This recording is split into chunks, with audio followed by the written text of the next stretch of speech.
Word Balloon is brought to you by the League of Word Balloon Listeners.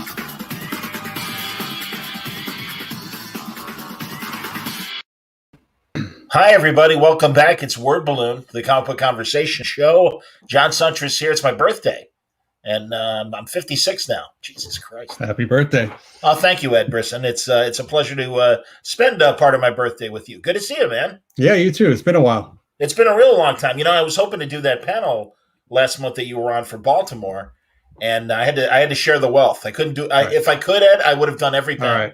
All right. Well, I won't take it personally. I just love doing them, man. You know that. So, but it was a good conversation. Amy Dallin did a great job, and I thought it was a fun conversation with everybody. I think so too. And I'm so glad that you're back doing crime comics, because that's how I first discovered you years and years ago. I think at C2E2, in fact. I think that's where we first met. I think so. Yeah, that makes sense. Yeah, Yeah, I'm glad to be back doing it. To be honest, it's been 5 years since I've had a chance to sort of buckle down and write some just straight crime, and so it's good to be back. Very cool, man. Oh, this is nice. Thank you, Jimmy. Very nice. Very cool. Ed, I want to talk about Murder Book, but also I want to talk about your recent Marvel runs, and I think you've been doing a hell of a job. But let's start with Murder Book, and it's catch and release.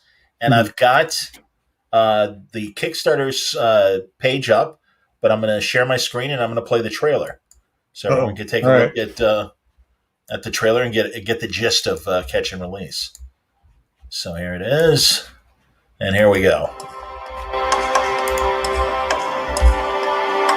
Hey folks, Ed Brisson here, writer of books can you hear it or no? Ghost Rider, Iron Fist, Old Man Logan, Dead Man Logan, and the Uncanny X-Men. Here to talk to you today about an exciting project I've got coming up right here on Kickstarter. Can you guys hear it or no? I can hear it. All right, you know something? I think I screwed up, though, and I think I didn't put the... it's better when it's got the actual speaker. I think it's probably playing through my microphone. That's my guess. So here, I'm gonna start it again, Ed. Hang on a second. We'll do it right. I don't want to screw it up for you. Hold on one second. All right, gotta bring it back. There we go. Share audio. There we go. Okay. Once again, from the top, everybody. All right. Hey folks, Ed Brisson here, writer of books such as Ghost Rider, Iron Fist, Old Man Logan, Dead Man Logan, and the Uncanny X-Men. Here to talk to you today about an exciting project I've got coming up right here on Kickstarter. After nearly half a decade away from writing crime comics, a genre I love more than any other, I'm making a return with this Kickstarter exclusive hardcover edition of Catch and Release, a Murder Book story. This book is near and dear to my heart and probably the most pure distillation of the kind of book that I want to write. Catch and Release is about a thief who concocts a plan to sell a stolen car not once but several times by luring unsuspecting buyers to a remote location and robbing them at gunpoint. His plan hits a snag when he encounters a student who needs a fresh set of wheels to travel to his new life out west. When things go south, they go south hard. And now our car thief stands on a precipice where he has to make a choice that will affect not only his life, but that of his co-conspirator and their two victims. The story is an examination of one man's guilt and how far he's willing to go to stay out of jail. You can expect plenty of twists, double crossings, and a body or two. Along for the ride is past collaborator Alessandro Esteran, who you may know from his work on Redneck and Strange Skies over East Berlin. He and I previously worked together on the last contract for Boom Studios and have been looking for an excuse to team up ever since. Catch and Release presented the perfect opportunity, and so here we are, bringing this book to you. We've got plenty of rewards in addition to the book, so please have a look, consider backing our project, and be sure to spread the word. And from all of us, thank you for supporting crime.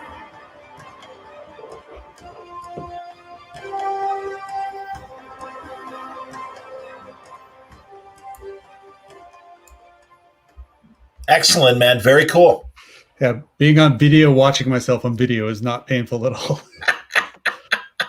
Dude, I spent many years doing that when I was on Right. Sports Talk Radio, and we had a Sunday night TV show, and I'd watch it like this. It was like, oh my God.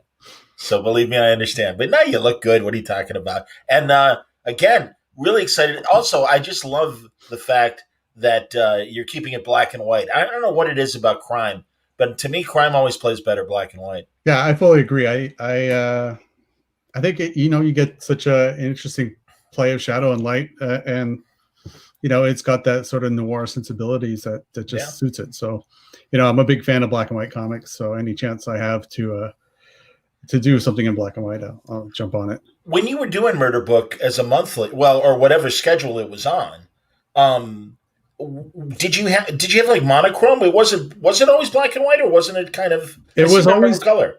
It was black and white, except in 2012, Jay Ferber was doing a series called Near Death, and he offered up space to do backup stories. So we did 4 Murder Book stories, me and Jason Copeland.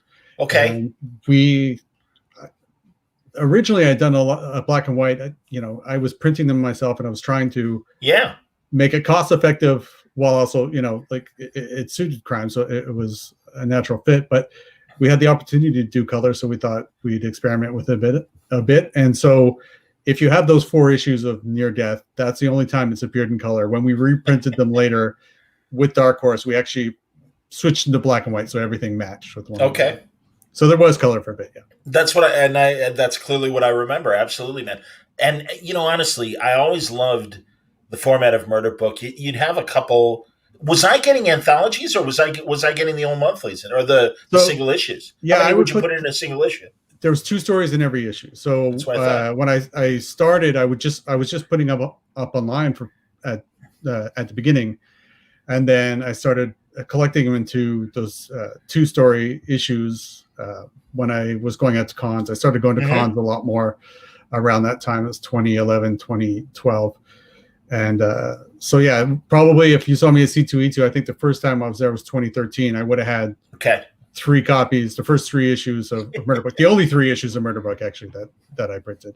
But I had done plenty more online. Like I said, I did some in the Near Death as backups. And then when Dark Horse came along and wanted to collect it, they solicited 4 more that we ran as in Dark Horse Presents issues. And then everything was later collected. That's awesome, man. No, honestly, I admired the fact that you were doing it, totally yourself. And it was just such an efficient book as well. I mean, it looked good, tight stories and everything. And seriously, man, I was just thrilled as your career has progressed. And, then along comes Marvel, and you've been doing so much great work over at Marvel. Yeah, it's actually my first Marvel work accidentally came out of that show at C2E2. Tell us. Because at the end of the show, I was packing up to go home, and I had some copies of Murder Book left, and I live in Canada, and I don't like to bring things back across the border with me when I come back up here. And I literally I think I had 3 sets left or 2 sets left, and I just gave them to people walking by, and I didn't think anything of it. And then I got a phone call 3 months later, and it turned out that one of the people I'd handed copies to was a Marvel editor. I didn't know when I handed them to the person. It was just happenstance, and that's how I ended up getting my first Marvel work, 2-issue fill-in on Secret Avengers in late 2013. That's outstanding, man. No, you've, again, as you say in your trailer for Catch and Release, I mean, you've worked on some great titles over at Marvel and stuff. I loved your Iron Fist run back a couple years ago. Absolutely. And so much fun playing in the Old Man Logan universe that you've done. I mean, that's pretty amazing. Yeah. All the stories you've been telling in that world. Yeah, I love that stuff. I like doing like cranky Wolverine for a couple of years. Set in the 616 was a lot of fun. Growing up Canadian, obviously, Wolverine is practically on our flag. And then being able to do some Wasteland stuff afterwards was really fun. That sort of scratches my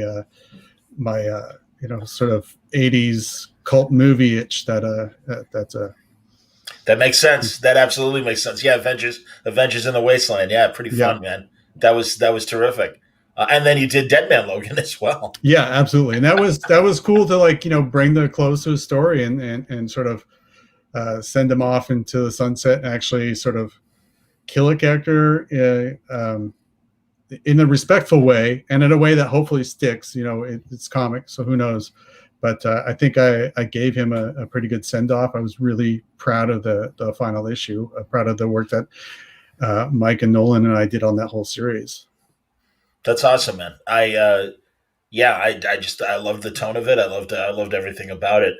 When you played with Logan as an old man and everything, and it's just it's so funny how that like really all happened on seemingly a lark. I mean, that's the next time I talk to Brian, I'm gonna have to get more of the lowdown on making that version of Logan and everything, because it was really fun seeing him in the post-apocalyptic world, and then as part of the 616 for a long time. No, it was great. I think we didn't have, obviously Marvel didn't have Wolverine at the time, so he was a stand-in.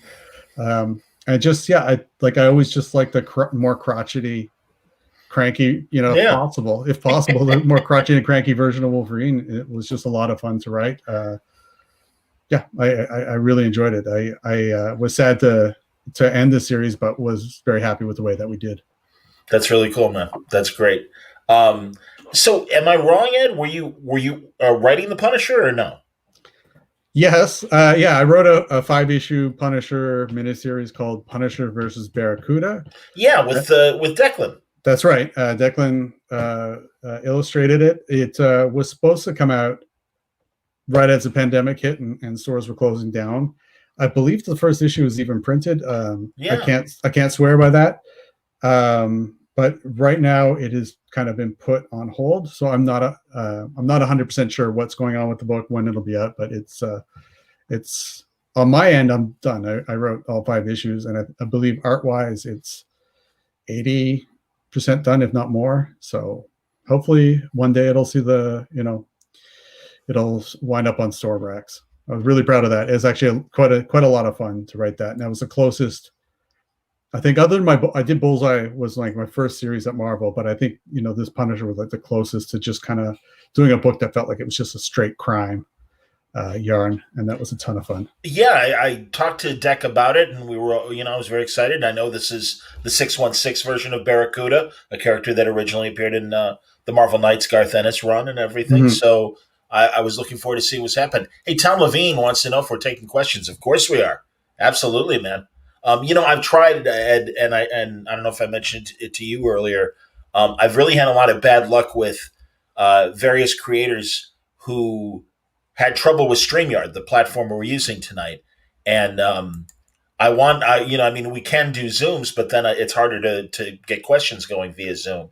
So that's why I always try to do StreamYard. But man, right. I was supposed to talk to Alex Ross and have people ask questions. Didn't happen this afternoon. Mike Grell, same problem. So unfortunately, it's a browser issue. Apparently, I tried to launch it on Safari, and it was a no-go. And I happen to have Chrome on here, so I was able to do that. That's the thing, man. A lot of people like to just talk from their iPads or their iPhones, and that's exactly what happened.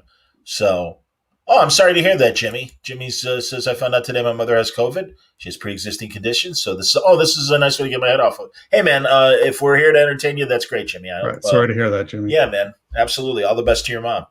Tough times, man. I don't know how it's been impacting you on a personal level. Other than work, like there's been a massive work slowdown, which I don't I feel like an ass complaining about, so I'm not going to. But where we live, I live now in Halifax, Nova Scotia. So I'm on the other side of Canada from where I used to live. And here it's been pretty okay. Like it's good. We went into lockdown really early. There's not a huge population density in the province. So they were able to contain it quite well, but then we're in the middle of a second wave right now. So everything is shut down. We had kind of gone back to not quite normal, but like normal with restrictions. And now we're back to, restaurants and such being closed again. And I'm a geographical idiot. Am I right? Nova Scotia, is it an island or is it... No, okay. See that, as I said, I'm a geographical idiot. That's okay. Ask me any U.S. geography, and I wouldn't be able to tell you. It's on the very, very eastern coast of Canada. It's kind of above and east of Maine. Okay. Yes. It's a big chunk of land. There is part of it that they refer to, like Cape Breton. I've heard people here refer to it as the island. Okay. I think it's actually like a peninsula. Yeah, exactly. I'm not 100% sure. I'm still new. I'm still, as they call here, they call people like me from away. So I'm still learning it. I'm still figuring it out. I understand. Welcome again to another edition of Where in the World is Ed Brisson? One of my favorite public television shows. So, do you know Carmen Sandiego? That's a big American public television show about geography. I'm aware of that. Yeah, all right. I've seen that. We get tons of American TV up here. I figured as much. Absolutely, man. So I always have to prove my my Canadian bona fides. I'm a massive SCTV fan back in the day. Sure, yeah. Grew up with SCTV. Adore those people. Was so happy that Schitt's Creek was as great as it was. Yeah, absolutely. And and also I really love Ken Finkelman. I'm a massive fan of The Newsroom and More Tears. And I never saw Good Dog, his more recent show. I haven't seen that one, but Ken Finkelman, yeah. Was it Newsroom? Is that what you said it was called? Yeah. Yeah, I remember the show. I remember it was really good.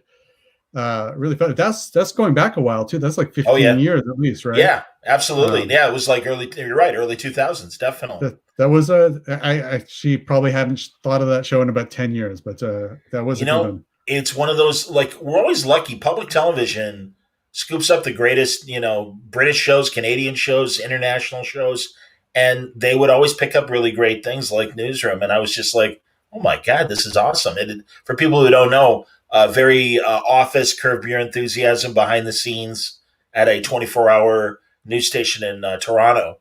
And it was just really, really funny. Great. Excellent writing. Massive fan. So, okay, great. Let's see. Oh, there's some geographical questions. Are you near Hudson Bay? No, Hudson Bay is. Oh, Jesus Christ! Now I'm going to look terrible. Hudson Bay is up. It's in Ontario. It's sort of up between Ontario and Nunavut, I believe. I'm going to go on my computer and look this up so I don't look like an idiot. But no problem. I've never been to Hudson Bay, and now when I Google it, it's just bringing up the Bay, which is a store chain up here, sort of one of the last Canadian, what do you call them? I don't know. Like a department store. There we are. Department store is the word I was looking for. I see. They've been around since, I believe, the 1800s. A long time. Like Sears. That's amazing. Well, yeah, like Sears was, I guess. Yeah, exactly. Yes. So Hudson Bay, it's bordered by Quebec, Ontario, Manitoba, and Nunavut. So I was half right. Fantastic. There you go. This is great, man. Canadian geography with Ed Brisson. This is very good. This is why I came here tonight. Yeah, perfect. John Bivens wants to know if there's a comic scene in Halifax.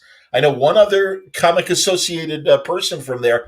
I know a really good podcast. I don't know if they're still doing it. That was running on, I thought, like Nova Scotia Public Radio or whatever. I don't know. Yeah, there is. I don't know how big the scene is here. There's myself. There's Jed McKay, who's writing Black Cat right now. Steve McNiven lives up here. Darwin Cook was up here. Yeah.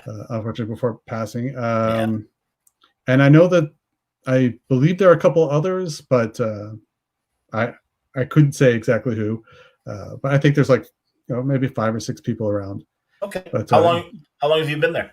2.5 years, so I should know more than I do. But but I know Jed, I know Steve, and we've got a pretty good shop up here with Strange Adventures. Cool. And it's a pretty it's a pretty good town for collecting comics, and if you're into, there's a lot of readers and such around here. I envy you being on the water, man. I mean, I'm not that far from Lake Michigan, obviously, but right, a big difference. But and it's a nice. It is one of the Great Lakes. I mean, it's a big lake, but sure. Yeah. Now, my wife wanted to be near, coming from Vancouver, she wanted to be near the ocean again. I'm actually terrified of the ocean. So really, yeah, absolutely horrified. I grew up in Ontario, so I grew up around lakes, and I watched the movie Jaws and Orca far too much when I was younger, and so it ingrained itself. I cannot swim in the ocean. I've tried to get over it. I've tried to just jump in and get over myself, but no dice. I'm horrified. That's all right, man. Tom is back and had a question, and this is an interesting question. What do new or young comic writers not understand about writing for this medium? So yeah, what was like one of those epiphanies coming to Marvel, and it's like, oh, that's how they do it? I don't. The one common, pardon me, the one common thing I see with a lot of newer young writers who are sort of just starting out is not understanding that each panel is one scene, like one motion, one movement.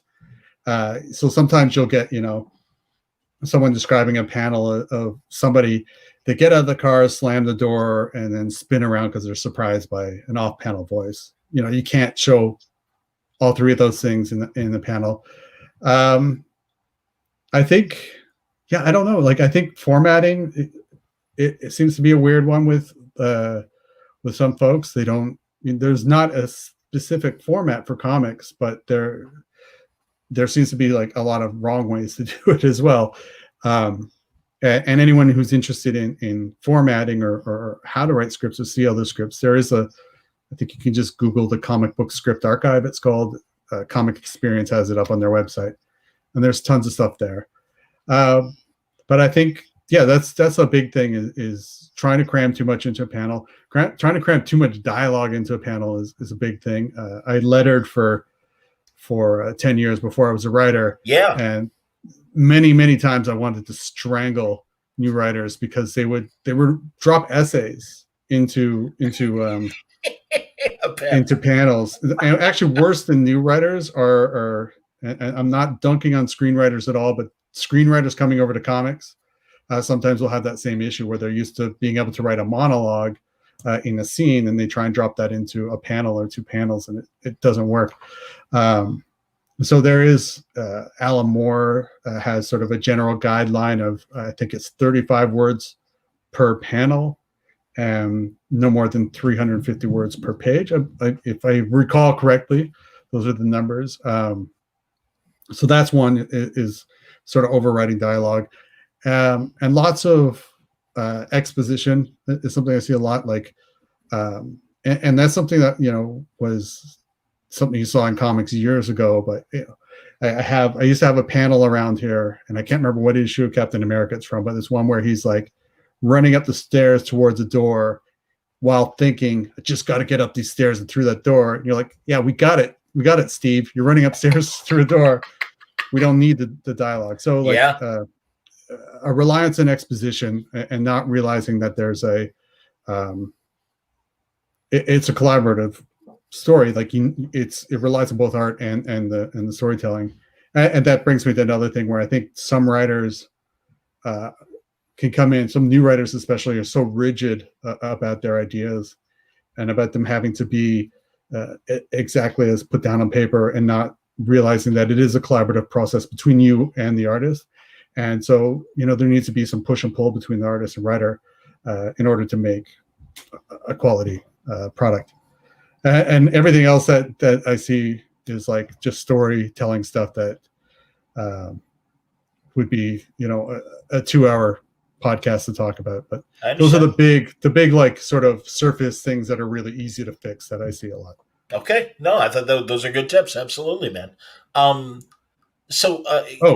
Go ahead, please. The other thing, please. I can't believe I didn't mention this. Great. Trying to do too much, not just in the panel, but like so many new comic writers will come up with like a 20 issue series that they're pitching that they want to do creator owned, or I've seen a bunch with 200 issue things. They're going to do Cerebus or something.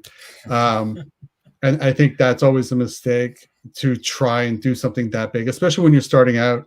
I usually try and steer people towards doing 5 to 10 page self-contained stories that are not, there's no like to be continued at the end. It's the full story, and just to learn what you're doing on those pages. And it's so much easier, because if you try and do a 20 issue thing or a 6 issue thing, you'll never do it. But B, by the time you get to the end of your 6th or your 20th issue, you're going to hate everything at the beginning. So you kind of want to work at those kinks by doing shorter stories and figuring out your voice. Honestly, looking at what you did with Murder Book back in the day, inspired the little stories that I have tucked away. That if I ever find the right artist, I'll put them out and stuff. And Awesome. they're 10-page stories. No, absolutely. And I was just talking last week to a bunch of creators that have done Batman Black and Whites, and I would love to see you on a Batman Black and White. I hope someday that happens because honestly, again, you've got it down to a science in terms of telling these tight, great stories. Yeah, hey, I'm not going to turn down Batman. So if anyone wants to offer me Batman, you know where to find me. Here's hoping, man. Well, or at least, to come in and do a little shorty or something like that. Have you done any DC work? Yes, I was part of Batman and Robin Eternal back in 2015, which was like a writer's room sort of thing. Yeah, the weekly, right? Yeah, so it was like each writer sort of passing the baton to the next to do the next. I think we each did 2 issues in a row. That was Snyder and Seeley and that's right. Steve Orlando. I don't remember if James was part of it. Genevieve Valentine, yeah. Okay. James was there.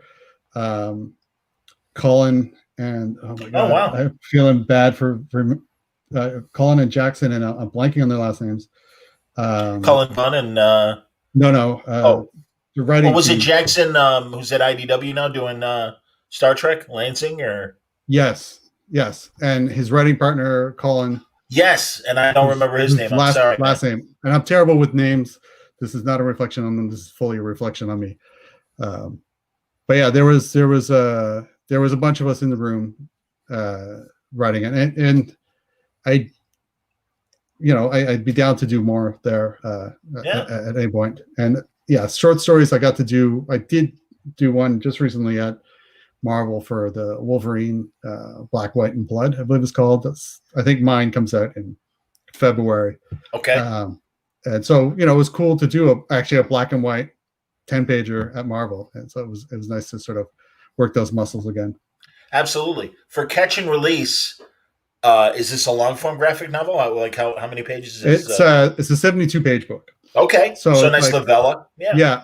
So it was a thing where I, at the beginning of the pandemic when work had slowed down, I didn't have anything to work on, and I'd been, sort of lamenting the fact for a few years now that I hadn't been doing any creator-owned work. I'd always had it in my head that I could, balance work for hire and creator-owned. Sure. And it's a really difficult thing to balance those two things. So I figured since I was just sitting around, I'd be kicking myself if I didn't actually start writing. So I sat down and started writing this murder book story, sort of very loosely too, which is something I don't normally do. But I think we've talked about this before, but one of my favorite authors is Elmore Leonard. And he used to talk a lot about just kind of like having a scenario and characters and sitting down and writing every day and just kind of letting the characters drag them through the story and just follow the characters. Which, as much as I love Elmore Leonard, it always sounded like a bit of bullshit to me. Like, I just couldn't fathom how you would go without an outline, without like at least a very loose outline. And so with Catch and Release, I thought, well, I've got this scenario, I've got these characters, let's give it a whirl. And I had nothing going on, so I could take all the time I wanted. And it actually worked out quite well. I've done more drafts on this script than I think I have on any other script I've written in the past. But it was largely because I sort of just sat down and worked around the inciting incident and started sort of building. I was experimenting with leaping around in time a little bit too. So like we would have the inciting incident, and then the story leaps back to show the 4 characters as they sort of approach this convergence point where the crime takes place, and then we have the after effects of this crime. But yeah, I just wrote it. I think it's about 3 to 4 weeks it took me to write the first draft, and then I probably spent another month sort of chiseling and shaping and playing around with it until it was in a place I was happy with. And so maybe Elmore Leonard was onto something. I noticed too that you're very close to one of your stretch goals, and once you hit 20,000, you're going to have a director's cut of the book. Talk about that, and it's going to be a separate, obviously a separate edition. But yeah, talk about that book. Yeah. So when we hit 20,000, the goal is that we're going to produce. It'll be a digital edition of the book. That will be a catch and release, a murder book story, the director's cut, and it. I don't have a final page count right now, but it's somewhere between 200 250 pages of it'll be the original script will be in there. We'll have the original pencils and then the inks before letters. We're going to have a lot of process on the logo design, some process with the, deciding on the lettering style, how it's going to look, some of the character design work, a bunch of my reference photos. The story is set in Nova Scotia. And so I provided Lysandro with a ton of reference photos from around where each of the scenes would take place. So if anybody knows Halifax and surrounding area and reads the book, they'll be able to pick out landmarks and pick out specific intersections and such. So it's basically just kind of a behind the scenes thing for process junkies. If you'd like to see how the meat is made, that's your opportunity. And we kind of, because it's digital, we could kind of go overkill with it, and that's why it's going to be it's going to be a pretty thick volume. That's outstanding, man. I'm looking at your pledges and things that you're offering. It's funny, again, we had the person ask about writing process and stuff. I see for 250 more or more, there's a script review with Kelly Thompson, or there's one cool. Yeah, I do one as well. There's one left of that. Yeah. And then also one of with yourself. Absolutely. That's right, awesome. Yeah. And both of those come with copies of the book. So it's not more, it's like, the book and the script review. So yeah. That's what we had one with Matt that's gone now. But yeah, I feel like, all with Rosenberg? Yeah. Yeah. He got online and pimped it pretty hard and was able to sell them. Good. But it's something that, when I was starting out, I wish I had access to a creator. I started self-publishing back in 1994, so like the internet was barely even a thing. Sure. And I had no access to anyone, and so obviously we live in a digital age where it's much easier to get that access, and so providing something to help fund this project just seemed like an easy, like a no-brainer. That's cool. Tell me about the friendship between you, Kelly, and Matthew. Were you guys Black Masquerades? How did the three of you get together? I don't remember exactly how we started talking. Like, I've known Matt for about 10 years, probably. Okay. I think I met him in 2010 or 2011 at New York Comic Con one time, and he and I just sort of kept in touch. Sure. And I think I first met Kelly. I just emailed her because there was a book that I was going to be working on that she had previously been involved in, and I just had some questions. Sure. And so we just started talking, and somehow the three of us, we have this sort of email chain going, or like for a long time, just like we would be messaging each other all day, and now we just have like this. It's ongoing. Like we talk daily, That's great. So, but I think Kelly, I met, I want to say 4 years ago, roughly. Okay. So, it was actually weirdly before we did Uncanny Xmen. We were already chatting every day before that happened. So it was kind of weird that they asked the three of us. I think they knew that Matt and I were friends, but I don't think they knew all three of us were that tight. Tell me about that experience. Yeah, all the three of you guys being in the X-Men office and then writing at the same time. Yeah, it was an interesting process. It was, they just done the Avengers, what's it called? Avengers No Surrender, I believe, with Al, Mark, and Zub. And yes, that was a weekly thing, and they wanted to try the same with X-Men. So they brought three of us in. They flew us down to New York, and we had sort of a, we came prepared. We came prepared with ideas, and we had a summit for a few days where we sort of hammered out what we wanted to do, figured out the 10 issues, I believe it was. And then we went away, and there was a lot of fine tuning what we had, and sort of moving things around and working it until it felt solid. And yeah, it was an easy process, like, because the three of us know each other, and I think the three of us could be more honest, maybe, than with other writers who we're not as familiar with. So if someone's idea sucked, we could just say like we thought it sucked, or if it was great, then we do that as well. But yeah, it was a fairly like painless process for something that could have been an incredibly painful process. It was pretty painless. There was, I think, one or two disagreements throughout it, but we ironed them out pretty quickly and sorted it out. And it was a, once we had the idea down, the big core idea, then we sort of would break it up per issue, where one person would, based on the longer outline, would break down page by page for the issue. Mm-hmm. And then we divided it up. Whoever broke it down page by page wrote 6 pages of the issue. The other 2 would write 7 pages of the issue for a total of 20 pages. But we always did, I think, sequentially, as far as I can recall. So you got pages 1 through 6 or whatever, and then someone else got 7 through 13 or 14. Whatever. Oh, interesting. But then we would go and sort of fine tune it again after we'd all done our job. And we were the whole time we would never say who wrote which pages, because we wanted it to be like a seamless reading experience.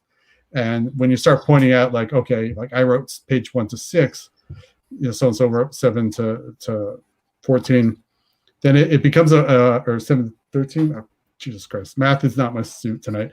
Yeah, geography, math, we suck. Thank God we're out of school, man. Yeah, but I think like that experience, when you start putting that in people's head, they think about it. They're thinking about while they're reading the book, and they're not focusing, I think, so much on the story, that they're focusing on where the breaks are and whose voice was there. Totally. And there was a lot of guesses online, and it was interesting how seldom people were right about who wrote which parts, which I guess was good. It made it feel like one thing. That's interesting. Would you guys ever want to, collaborate that way again? Because I'm always interested in that. I don't know if that's a good thing or not. I mean, there's a reason why I do Word Balloon solo, man. Yeah, I don't know. Like it's, I think it was a fun experience. I like working solo. I like being in my office by myself, and I like chatting to people. And I don't know. I think that, I think that the book came out well, but I think it's fine to do. I was happy to doing it once, and then, just going on and doing our own thing. Absolutely. And that's not any sort of slight against anyone else. I think Matt and Kelly are probably the same. It's like we all sort of prefer just working on our own. The collaborative process is nice, but I always worry sometimes that if it's collaborative versus one writer, whether or not there's some compromise in the collaborative process that you don't get when you have one writer, and for better or worse.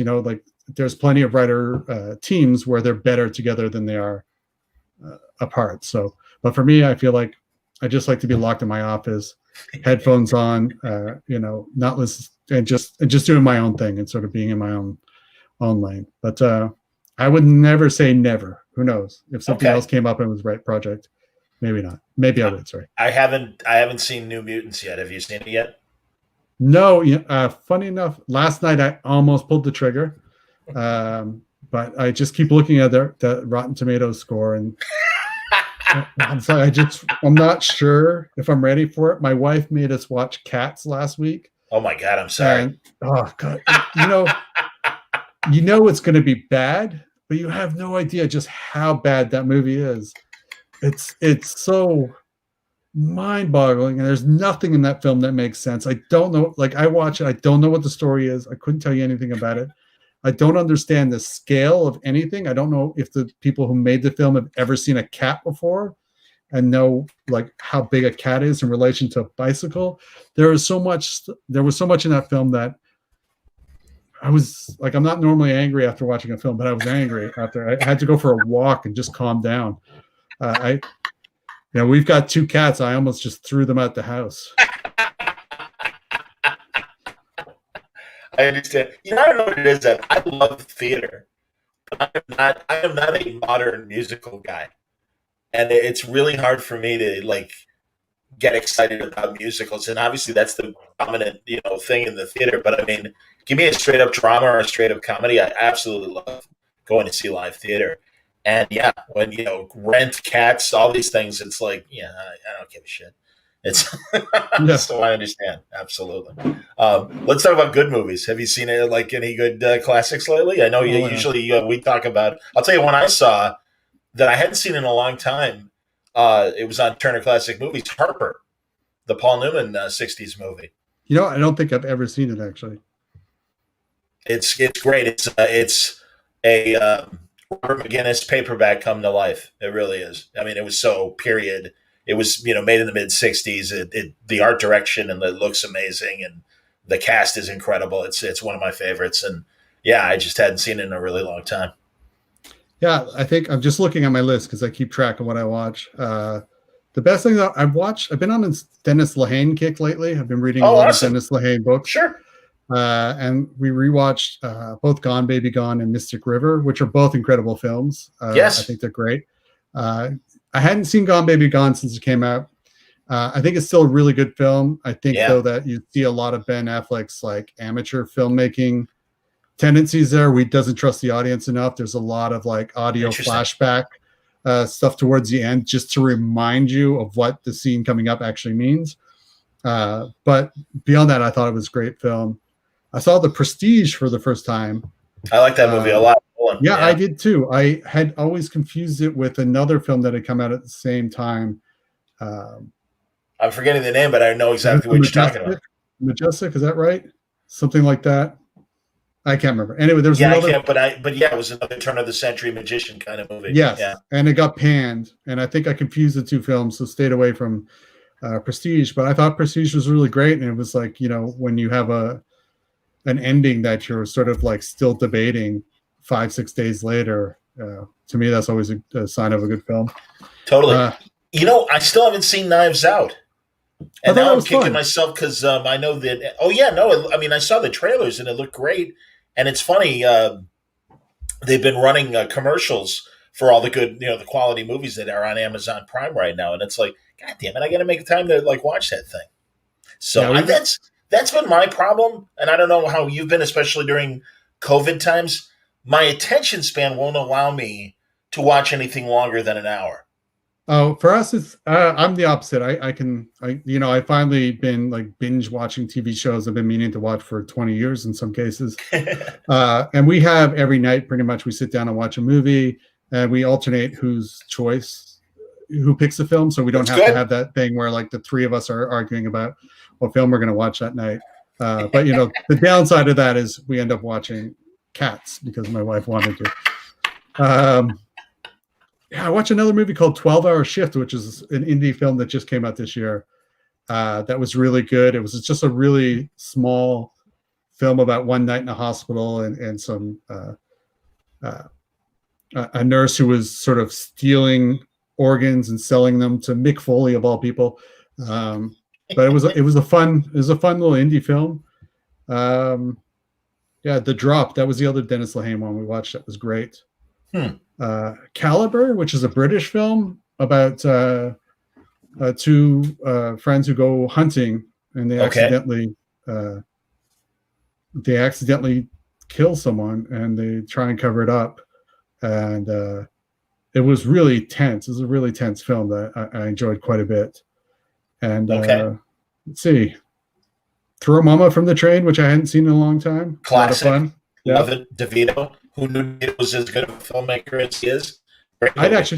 I'd forgotten he directed it, and all around such a satisfying film. I was talking about this on Twitter the other day with Jake, one of the editors over at Marvel, about how like there are those like the scenes with the terrible writers in his class that like I still have nightmares about that I'm committing those sort of like atrocities that they are. It's a coffee table book. Yes. It's working material. Oh my God. And I love that guy's book. Chapter 3, the girl in the taco commercial. Yes. And then the only other good one that I'd really recommend, I guess, is I watched You're Next again, which I hadn't seen since it had come out. It's Adam Wingard, I believe. It's it's a sort of a home invasion film about it's about a family that gets to getting together for some sort of weekend retreat at this cabin that it's a palatial cabin that the father had bought, and it's like home invasion, sort of like The Strangers, if you've seen that. But it has some really good bits in it that I had completely forgotten. Like one of the brothers in there is just such an arrogant character that you hate him. And there's at one point where he's shot in the back with an arrow and he's on the ground bleeding to death. And they're trying to figure out who's going to run to try and get help. And he still won't let go of the fact that he's the fastest runner in the house. Even though he's dying and literally can't get up, but he's such a prick. I don't know. There's just some bits of that were hilarious in that. And it's a dark film, but I enjoyed it quite a bit. That sounds great. Dave Fowley, who's a Chicago film critic buddy of mine, the movie we couldn't think of was The Illusionist with Edward Norton. That was like The Prestige. Right. There we go. But not as good. No. And then he recommends a French action thriller from 2011 called Sleepless Night. I'm going to look that up right now. I am not familiar with it. Neither am I. God, I was so lucky, Ed. I got to talk to my buddy Mike Cronenberg, who works with the Noir City Foundation. And he and his brother and Tom King and Eddie Muller, the Turner Classic Movies Noir host, we all talked a couple Tuesdays ago. And they did the International Noir Festival online and had a lot of great, modern crime, neo-noir kind of films. And it was a cool festival. It was really, really neat stuff. And I always admire foreign crime films because sure. They take the basic tropes, but then they're in a different country. I'm a massive fan, especially of old films. Laughing Policeman, the Walter Matthau, Bruce Dern film, right? And okay, yeah. And that was based on. Now I'm going to get the country wrong. It's one of the Scandinavian countries. I imagine it's either was it Switzerland? God, shame on me. I couldn't help you there. All right, but it's just. I like really great, intense crime dramas that are from other countries and stuff. Sure. I love it. I think it's really interesting. I think other countries are doing more interesting crime films right now for sure. There's a film, God, I can't remember what country it's from now either, called Revanche, which came out 10 years ago right now, about 10 years ago. And it's really, the crime is like right up front, happens really early. And the whole film is sort of about the guilt and the fallout of the crime, all with these people hiding out in the countryside. And it's just so spectacular, it's so tense, and so good. Another one that I watched recently was a Spanish film called The Fury of a Patient Man, which is sort of like a revenge flick, but is so well paced, so well acted and written. It's just incredible. And Dogman was another one I saw recently that I believe was from Italy. That I thought was really great too. There we go. Folly's got my back. Yes, and I wanted to say Sweden. I wasn't sure, but yes, Laughing Policeman is this one great author that has written so many great Swedish crime thrillers and stuff. And in fact, even BBC Radio even adapted a bunch of them as radio plays, and they were great. Do you ever listen to any audio dramas as far as murder stuff? I listen to a ton of true crime podcasts. I listen to some horror podcasts. Cool. And just a lot of audiobooks. Yeah. So usually, just when I'm going for a run or for a walk or something like that, I'll listen to that sort of stuff. But I don't listen to many audio dramas. But I hadn't actually honestly thought to try. So maybe I'll give one a whirl. Well, I got to admit, I'm a sucker for the really, really old American stuff. And now I stream BBC Audio all the time. And I love their one channel. It's 4 Extra. Mm-hmm. And it's 24 hours of reading from books or full-blown audio dramas and comedies as well. And it's just a great channel. And like I initially, like I said, this Laughing Policeman, Matthau in the 70s made Charlie Varick, Laughing Policeman, and Taking of Pelham 1, 2, 3. And they're 3 of the best crime films of the 70s. And I just love that schlubby Walter Matthau was so effective in these movies. Right. And Laughing Policeman is probably the most violent and grittiest of the three, but it's absolutely worth seeing. And yeah, so when I was listening to these BBC adaptations and stuff, I was shocked to discover it. They did a great job with all the Bonds as well. They did audio dramas of all the Bond stories, and the Fleming books, right, for sure, yeah, and stuff. So yeah, yeah. I don't know. Would you ever want to write a Bond? Is that something you'd want to do? It's a little different from crime. No, we watched Goldfinger the other night, and I think the big blind spot for me is I've never been a big Bond guy at all. Yeah, that's cool. I've just never been able to get into it. Like I like the new films, in the same way that I like the new Mission Impossible films. They're fun movies, but yeah, I don't know. There's just something. I think the thing about them, the difference for me is like these are like these big international thrillers, whereas like with the crime, it's really just like you're really localized normally, right? Like all the Dennis Lehane stuff I love is just like the Boston, or in The Drop where I think they're in Jersey. I love getting that sense of just where they are rather than having this sort of fancy and glitzy international intrigue and such. So yeah, I keep trying because I feel like I should really enjoy the Bond movies. And my wife right now, for some reason, is decided that she wants to watch a bunch of them. And so she's been, she picked Goldfinger and I think coming up is picking one of the others. So maybe by the time I'm done this, I'll be a convert and be fully into Bond and want to do that. Well, of course we just lost Connery. Of the early Bonds, I do think the first three, although I love all five of his movies, and yeah, it was that era. It was being a jet setter was really so exotic, and the life that everybody wanted to lead. So it made sense, and yeah, they were like it was probably the first time people saw some of these other countries that they would travel to and everything. So yeah, and as a little kid, I was fascinated by him. I won't deny that. And also, I caught all the reruns of all those great '60s TV shows during the Bond craze as well. So I can appreciate that. I actually just bought. Here, I'm going to reach for it. A really neat '60s series. It's called Cornet Blue. Only lasted half a season on CBS, and it's about a Russian sleeper agent who really believes his cover. And then it's slowly discovering that, no, actually he's an enemy agent and doesn't know what to do. It has kind of a crisis of conscience and everything of how to proceed. And it's a really interesting show. And like I said, only lasted half a season, but I really appreciated the concept. And yeah. That's right. I'm actually like writing things down that you're recommending over here.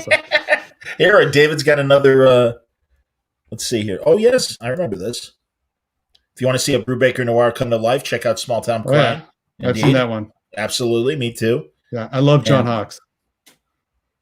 And then, yeah, there you go. Yeah. Oh, I didn't realize it's the same director as Fat Man.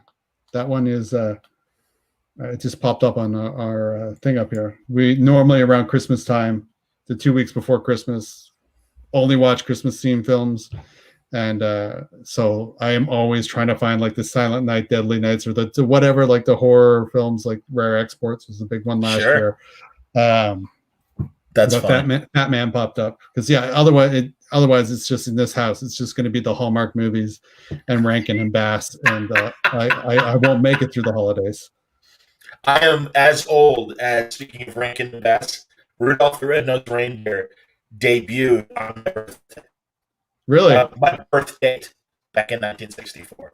Huh. So I'm literally as old as Rudolph the Red-Nosed Reindeer. Do you want a copy of it as well as a? Oh no, please! I've watched it many times. I like it. I like it. Right. Those Hallmark movies, I sympathize. My God. No, they're all interchangeable too. It's crazy how they're like, look, we got a format that works. We're just gonna stick with it, and like, my wife will watch them and she's like, yeah, I get it. They're just comforting, right? Like, absolutely. No illusions that they're good films, but there's just some comfort, I think, during the holidays. Two of my best friends, married couple, they love them and appreciate them for the cheese that they are. And, from a nerd standpoint, they're keeping guys like John Wesley Shipp employed. Yeah. And apparently, the Flash is doing fine and is showing up as part of the older couple, because usually it's an older couple and a younger couple. Yeah, absolutely. So they're very smart that way. But no, I understand, man, and it's so funny. I'll flip by channel wise, and it's just like they crank those things out, and my God, it's like, hey, here's 20 new Christmas movies for this season. It's like, okay. And I actually have a friend who works up in film in Vancouver, and has worked on at least a dozen of these, and half of them use the same sets. Like if you watch 3 in a row, you're like, oh, like we were just at this same parade in the last film. It's like Hallmark has taken that like Roger Corman style of filmmaking and just run with it. I don't blame them, absolutely. I know it's nice standing sets. Hey, The Lodge. Let's use The Lodge in this one, and then 3 movies down the line, we'll go back to The Lodge. No, I get it, man.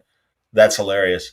And of course, I remember this film that David's suggesting, The Lookout from 2012. Scott Frank, tremendous movie. Joseph Gordon-Levitt tonight. Yep.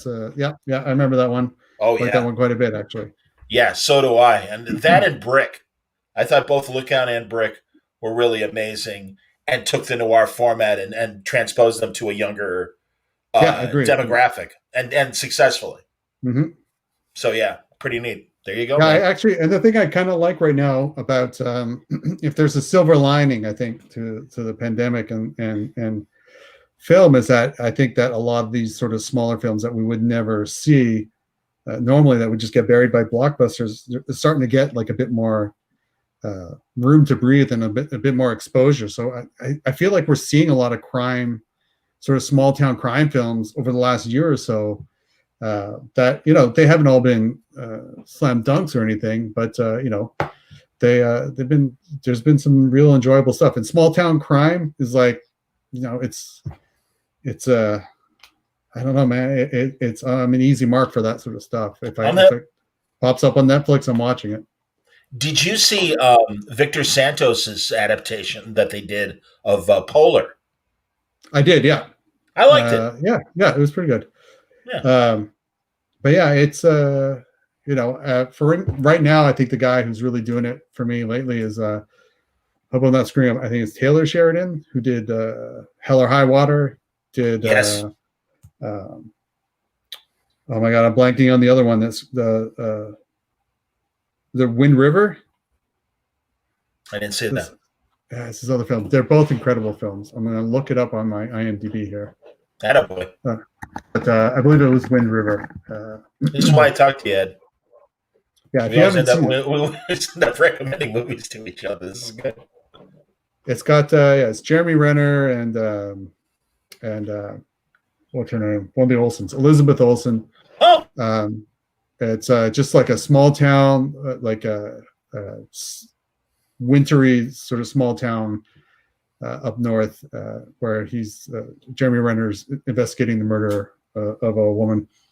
And it's just incredible. It's like less than 2 hours, an hour and 47 minutes. Oh, cool. But yeah, Taylor Sheridan, he's been sort of knocking it out of the park. I think he also wrote Sicario was, I think, the first thing. Oh, sure. Yeah. And David says that he also co-created Yellowstone. That's right. I finished the first season of Yellowstone, but I haven't started the second season yet. Is it good? I keep meaning to jump on it. I'm still on the fence, and okay. Like I was saying earlier, I'm trying to like blast through a lot of shows I haven't seen. Like my biggest sin is before the pandemic, I had not seen The Sopranos, which is a show that's so far up my alley that even I was shocked. But I finally was able to sit down, watch it, figure out why everybody was so mad at the last episode, and I enjoyed it quite a bit. It took me a while though. Like I wasn't into it until about the second season, but I was like, wow. I was trying to push myself through. It had moments in the first season, but then once I got comfortable, once I kind of fell into it, it really drug me along. I was very fortunate. When I was working at the sports station I worked at in the 90s, HBO had a promotion where they sent all the CBS radio guy talk hosts to a weekend in New York where we got to see the premiere of the second season's first episode, where they introduced Tony's sister, Ada Turturro. And then we also got to have dinner in Little Italy with the cast and David Chase, and that was amazing. And then also we saw a Roy Jones fight, and I was there primarily to as the boxing reporter. I was there to cover the Roy Jones fight, but I got to do all that stuff. And for me, I really loved it from the start. But the episode in the first season where Tony takes his daughter to visit colleges. Yeah, I knew you would say that one. Yeah. I mean, and I asked David Chase about that in particular because I had heard him talk about. He's like, if I couldn't have gotten the series made, I would have made that as a little movie. And it is such a great self-contained episode that I always admire when I see like an incredible hour of television. Mm-hmm. And it's just like, God damn, that could have been a movie. Yeah, and it's just like everything you want is in that hour. I always am like blown away by that. That was a great episode. That was the one that really sort of, I think, pulled me in. But it was like, getting into all the characters in the second season. And his sister, man. Oh, what a piece of work. Absolutely. So I know too many people like his sister that it was sometimes hard to watch. It was incredible. And I would say my only complaint about the whole show, the whole thing, by the time I was done, was that tattoo that looked like it was just a sticker. And I just don't understand why they couldn't have had like something that looked like an actual tattoo rather than something that had been drawn on with a marker, like that's just before they start filming. That's hilarious. But I enjoyed it quite a bit. So I've been trying to push through shows. I just finished Dark the other night, which is a German show, just 3 seasons. It's on Netflix.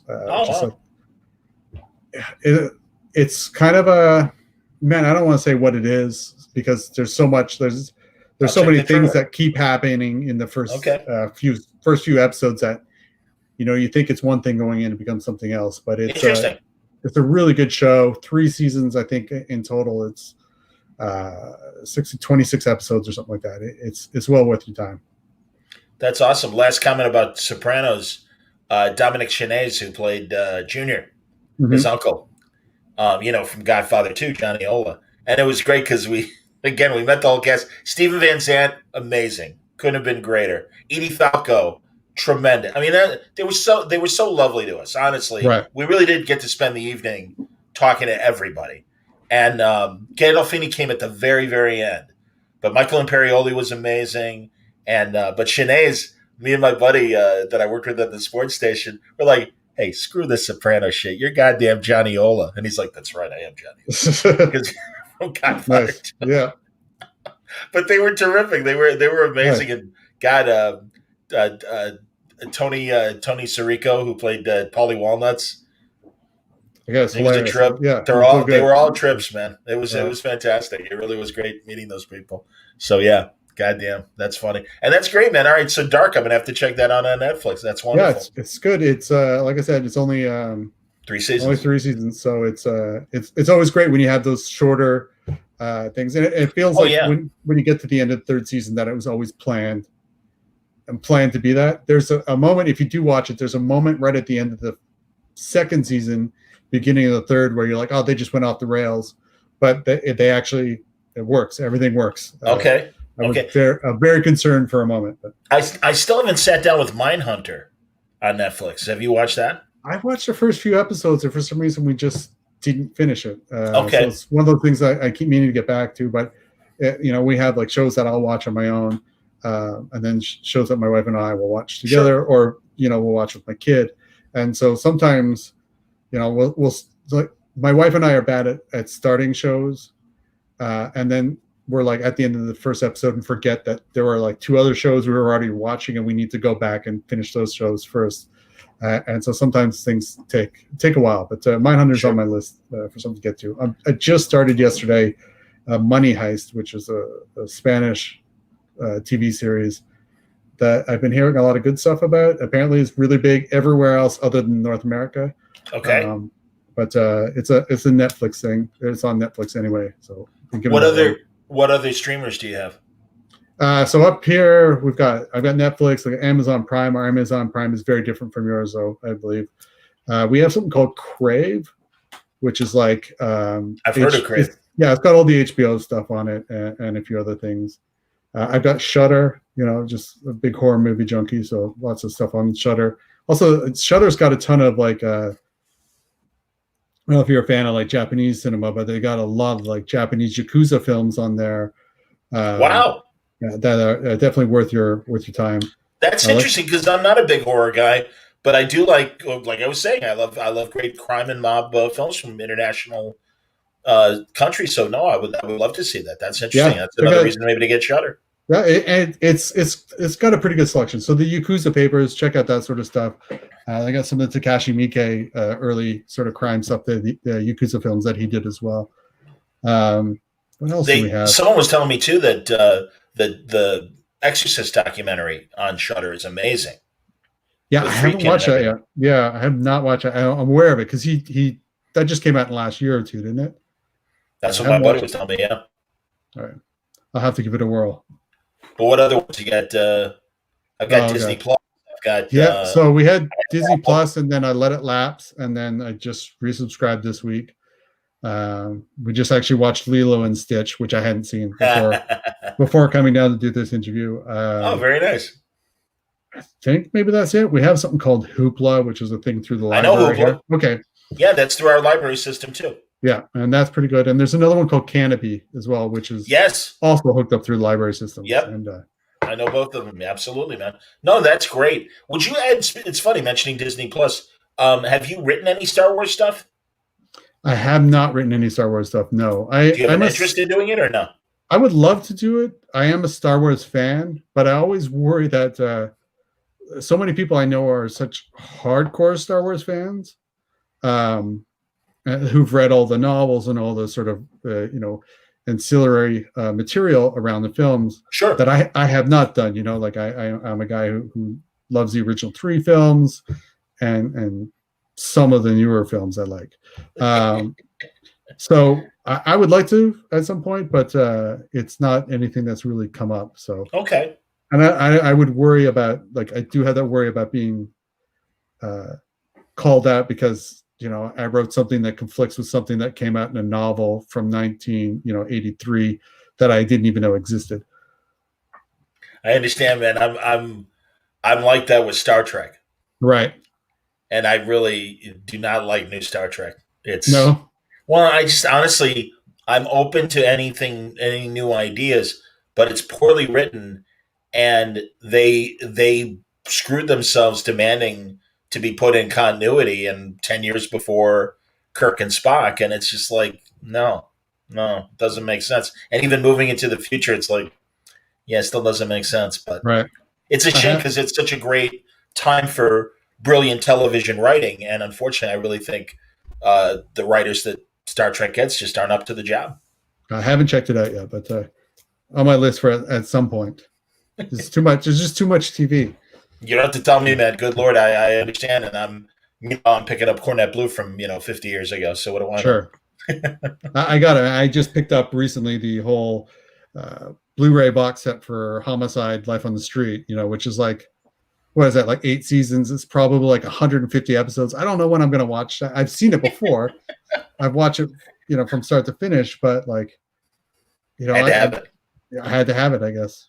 That's interesting, especially now that physical media is really transitioning out.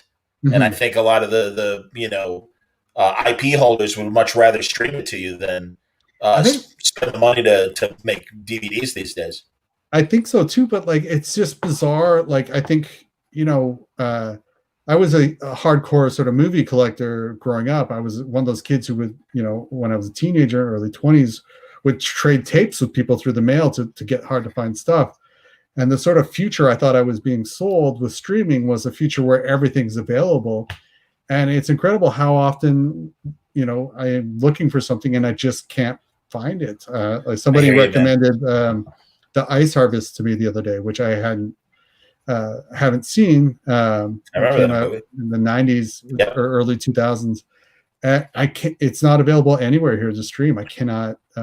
Just can't even rent it. That's surprising for a '90s movie because my first impression is Universal comes up with Peacock, their streaming service.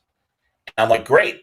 And they, we got over 2,000 movies. It's like, yeah, not that many great ones, and especially given the 100+ years of the history of Universal Films. And I want the old stuff. I want the old programmers. I want, as deep as they can go. And like you said, a lot of those things aren't streaming, and if and may never stream because they may feel that the audience just isn't there.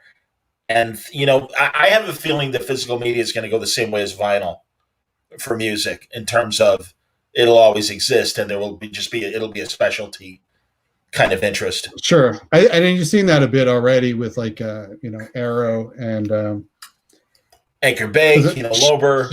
Factory is the other one. I think Yep. like they put out a lot of stuff that like there's a re-release coming of a Japanese film called Versus that I have an old DVD of that's about 20 years old, but it's being fully restored and all that sort of stuff. Yep. And so I get I'm down with that. If people are putting out collector's editions of DVDs, I'm not going to get otherwise. I'm always down to pick them up, or Blu-rays, I guess.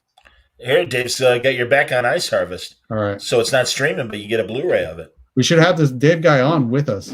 Folly's a good man. Folly's been on Word Balloon and will be again. Perfect. He's a good man, absolutely. So always down for talking movies. I really appreciate you coming on and catch and release.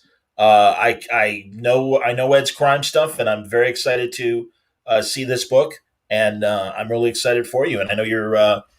Where are you on your goal? Have you surpassed? Yeah, you've surpassed your goal. Also, we're just trying to hit that one stretch goal. So I guess we didn't really talk too much about it, but it's if you go to Kickstarter, it's at Catch and Release a Murder Book Story. We got 13 days left to go. Where I have to click to find out what the American is because it just shows me in Canadian. But yeah, we're about 8,000 something past our goal, but we're trying to raise a bit more. My hope is to talk about just quickly, but my hope is that this will be successful enough that I can come back annually and do a hardcover edition just like this one. So even though it's past the goal, the reason I'm pushing it is I'm trying to get a little bit extra that we can sort of set aside for the next time so we can do another, and then hopefully when we come back, we actually ask for less, maybe. But the hope is to keep this as an annual tradition. I like the idea of just putting out these books in that format and just periodically, kind of whenever they're done. And so hopefully this is just a start. No, man, this is, Brew Baker and Sean Phillips are going to this done in one format as well with their stuff. I think it's great. I honestly would like to see more stuff move that way. I agree. I understand I think if we can see stuff moving to one and done that feels like one and done, and then get back to more like serial storytelling, like stick to serial storytelling in the comics that feels like you need that monthly hit. But I don't know. I like the I just like the format of this. It's something like I said, I hope I can do a lot more of. Absolutely, man. Well, I hope to see you do that, and I'm glad that this thing at least has already surpassed what you were looking for. But let's make it happen. Let's get them to 20,000 at least in American dollars, so we can see that director's cut of Catch and Release as well. For sure. And man, no, congratulations. And I don't know if you can talk about what else is coming up Marvel wise. Like you said, they're going to reschedule the Barracuda 616 story for Punisher. Right. And when that is happening, I don't know. I'm in a weird place because when the pandemic hit, I was in a place where I was actually sort of reaching the end of some projects, and I was trying to actually cut back slightly on work and hit a point where I was finishing up and stuff. Pandemic hit, new projects got pushed on the schedule. So new things I'm working on are coming out later than they were, so they're not announced yet.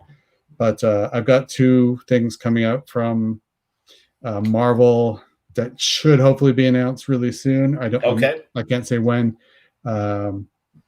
I'm pretty excited about them. I've got a couple things through other publishers right now as well that should also be announced fairly soon. So I've been keeping busy, but weirdly keeping busy in secret, which kind of sucks. It doesn't make for good podcast chatter about what I'm working on, but it is what it is, I guess. Well, it's an excuse to have you back in a couple months when you're able to talk about this stuff. And yeah, man, no, I'm sorry that it's been so long. Like I said, I had every intention of moderating that panel, but instead we're talking now. This is great. And catch and release, everybody. The Kickstarter has just under 2 weeks left, and absolutely worth your time and attention. And I can attest for the great crime writing that over the years. Also, good luck, Ed Brisson. It's always a pleasure to talk to you. Hang out for a second as I wrap up the show. All right. Thanks a lot. Thanks, buddy. Ed Brisson, everybody. I hope you enjoyed it.